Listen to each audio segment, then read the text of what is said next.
একদিন এক গরিব ছেলে গ্রামের ঘরে ঘরে ঘুরে খাবার চাইছিল। অনেকগুলো দরজায় কড়া নাড়ার পরও কেউ কিছু দেয়নি। অবশেষে ক্ষুধা আর লজ্জায় সে ঠিক করল যে সে শুধু পানি চাইবে। সে এক মহিলার দরজায় কড়া নাড়ল। মহিলা দরজা খুললেন। ছেলেটি বলল, আপনি কি একটু পানি দেবেন?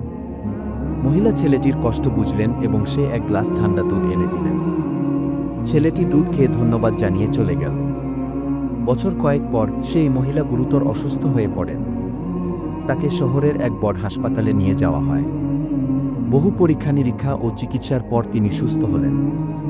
চিকিৎসা শেষে হাসপাতালের বিল দেখে তিনি চিন্তিত হয়ে পড়লেন, এত বড় অঙ্ক।